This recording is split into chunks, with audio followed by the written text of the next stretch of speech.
بسم اللہ الرحمن الرحیم۔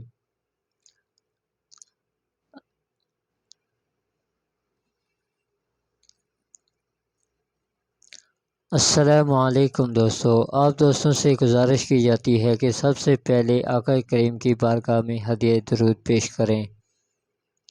حضرت زکریا علیہ السلام اور حضرت یحییٰ علیہ السلام کے قتل کا واقعہ۔ بخت نصر بادشاہ ابتدا میں نہایت بخت اور صالح تھا۔ حضرت زکریا علیہ السلام اور حضرت یحییٰ علیہ السلام کی نہایت اطاعت کرتا تھا۔ اتفاقاً اس نے ایک عورت سے نکاح کیا جس کے ہمراہ ایک نہایت حسین و جمیل لڑکی پہلے شوہر سے تھی۔ جب وہ لڑکی سن بلوغت کو پہنچی تو بادشاہ اس کی بہار حسن دیکھ کر فریفتہ اور دیوانہ ہو گیا۔ اس کی ماں کو پیغام دیا کہ وہ بہت خوش ہوئی، مگر دل میں یہ اندیشہ ہوا کہ بادشاہ پیغمبروں کا مطیع فرمان ہے اور ایسا نکاح اللہ کے پیغمبروں کی شریعت کے خلاف ہے، وہ کیوں اس کام کی اجازت دیں گے؟ اس لیے بادشاہ سے کہا، تم اس کا حق مہر ادا نہ کر سکو گے۔ بادشاہ نے دریافت کیا کہ حق مہر کتنا ہے؟ جو کچھ کہو میں دوں گا۔ عورت نے کہا، اس کا حق مہر تمہارے دونوں پیغمبروں کا سر ہے، نعوذ باللہ۔ اگر تم یہ حق مہر ادا کر دو تو لڑکی حاضر ہے، ورنہ اس کا نام بھی مت لو۔ بادشاہ کہنے لگا، یہ پیغمبر ہمارے دشمن نہیں ہیں بلکہ ہمارے خیر خواہ ہیں اور ہمارے لیے دعا گو ہیں۔ ان کو بے جرم قتل کرنا ظلم عظیم ہے۔ اس کے علاوہ جو مانگو، جو حق مہر ہو وہ مجھے منظور ہے۔ عورت نے کہا، اس کے علاوہ اور کوئی حق مہر نہیں۔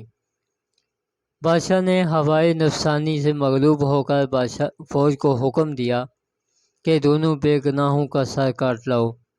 عین حکم سپاہیوں نے پہلے حضرت یحییٰ علیہ السلام کو بیت المقدس میں قتل کیا تو حضرت زکریا علیہ السلام یہ منظر دیکھ کر جنگل کی طرف بھاگ نکلے۔ فوج پیچھے ہوئی اور شیطان نے رہنمائی کی۔ جب سپاہیوں نے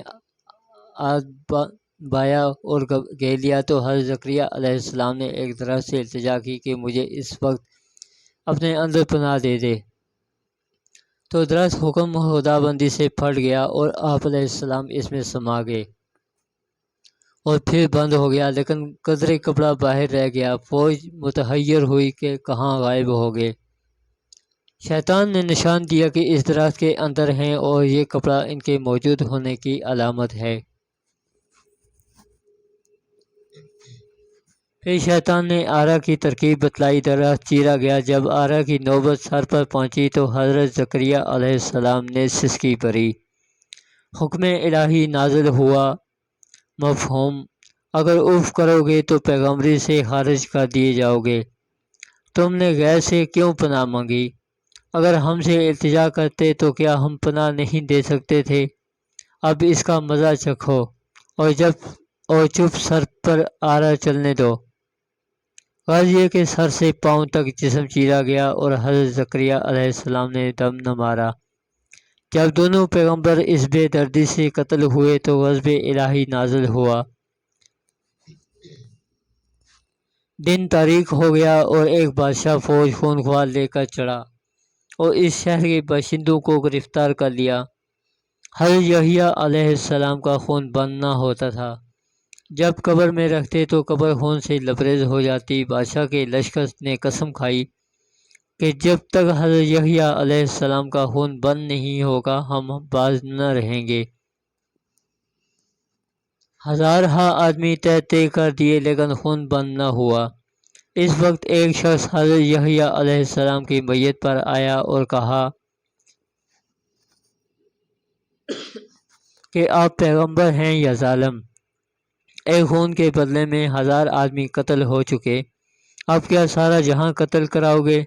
اتنا کہنا تھا کہ آپ علیہ السلام کا خون بند ہو گیا۔ آپ علیہ السلام کی قبر مبارک جامع دمشق میں ہے۔ اللہ پاک ہمیں نہ اپنے پیارے حبیب صلی اللہ علیہ وآلہ وسلم کے نقش قدم پر چلنے کی